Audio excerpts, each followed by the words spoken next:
হযরত জুলাইবিব রাদিয়াল্লাহু তাআলা আনহু ছিলেন এক সাহাবী, যিনি দেখতে মোটেও আকর্ষণীয় ছিলেন না।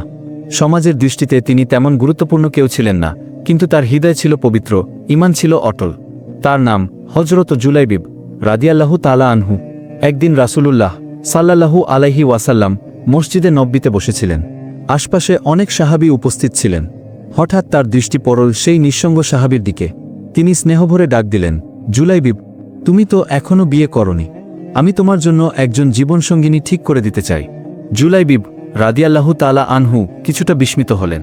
তিনি রাসূলুল্লাহ সাল্লাল্লাহু আলাইহি ওয়াসাল্লাম এর দিকে তাকিয়ে বিনয়ের সাথে বললেন, হে আল্লাহর রাসূল, আপনি আমাকে বিয়ে করিয়ে দিতে চাচ্ছেন, কিন্তু আমাকে যদি কেউ পছন্দই না করে তাহলে? রাসূলুল্লাহ সাল্লাল্লাহু আলাইহি ওয়াসাল্লাম মুচকি হাসলেন, তার কণ্ঠে অপার স্নেহ।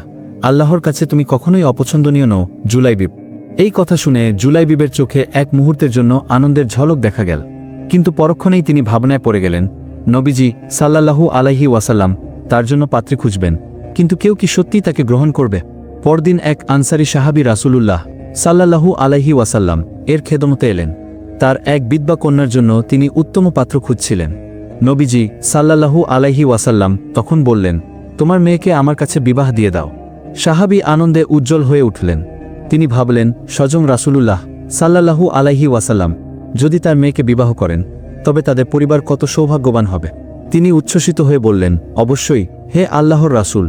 কিন্তু নবীজি সাল্লাল্লাহু আলাইহি ওয়াসাল্লাম তখন বললেন, আমি নিজের জন্য বলছি না। সাহাবীর মুখে বিস্ময়ের ছাপ ফুটে উঠল। তিনি বললেন, তবে কার জন্য হে আল্লাহর রাসূল? রাসূলুল্লাহ সাল্লাল্লাহু আলাইহি ওয়াসাল্লাম শান্ত গলায় বললেন, জুলাইবিবের জন্য। সাহাবী কিছুক্ষণ চুপ করে থাকলেন। তার মনে দ্বিধা দেখা দিল। তিনি বললেন, হে আল্লাহর রাসূল, আমি স্ত্রীর সঙ্গে পরামর্শ করে আসি। নবীজি সাল্লাল্লাহু আলাইহি ওয়াসাল্লাম মৃদু হেসে বললেন, ঠিক আছে, পরামর্শ করে এসো।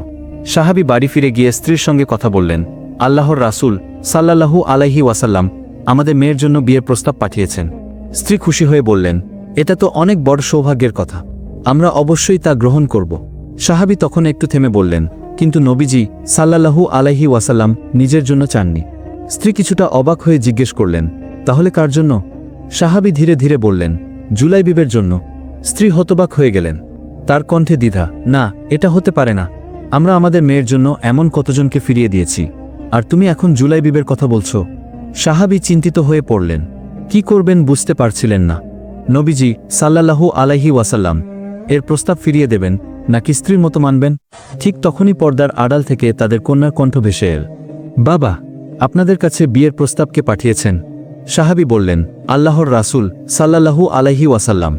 মেয়ে বললেন, আল্লাহর রাসূল সাল্লাল্লাহু আলাইহি ওয়াসাল্লাম প্রস্তাব পাঠিয়েছেন, আর আপনি সেই প্রস্তাব কবুল করবেন কি করবেন না তা নিয়ে দুশ্চিন্তায় ভুগছেন? না বাবা, এখানে দুশ্চিন্তার কিছুই নেই। আপনি আমাকে তার কাছে নিয়ে চলুন, তিনি অবশ্যই আমার অকল্যাণ চাইবেন না। মেয়ের কথা শুনে সাহাবী সম্মতি জানালেন। আল্লাহর রাসূল সাল্লাল্লাহু আলাইহি ওয়াসাল্লাম খুব খুশি হলেন এবং হযরত জুলাইবিব রাদিয়াল্লাহু তাআলা আনহু এর সাথে ওই মেয়ের বিয়ে পড়িয়ে দিলেন। তারপর নবদম্পতির জন্য এই দোয়া করলেন, হে আল্লাহ, তুমি ওদের জীবনে কল্যাণের ধারা বয়ে দাও, ওদের জীবনকে কষ্টক্লেশের সম্মুখীন তুমি করো না। নবদম্পতির বিয়ের কয়েকদিন যেতে না যেতেই জিহাদের ডাক এল।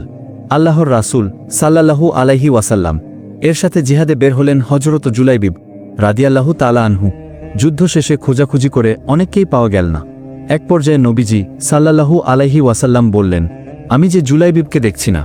অবশেষে তাকে পাওয়া গেল শহীদ অবস্থায়, পাশে 7 জন কাফেরের কর্তৃত লাশ।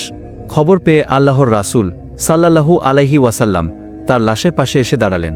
তারপর বললেন, সে 7 জনকে হত্যা করেছে, অতঃপর শহীদ হয়েছে। সে আমার, আর আমি ওর। এরপর নবী করিম সাল্লাল্লাহু আলাইহি ওয়াসাল্লাম নিজেই তাকে তুলে নিলেন এবং তার জন্য একটি কবর খননের নির্দেশ দিলেন।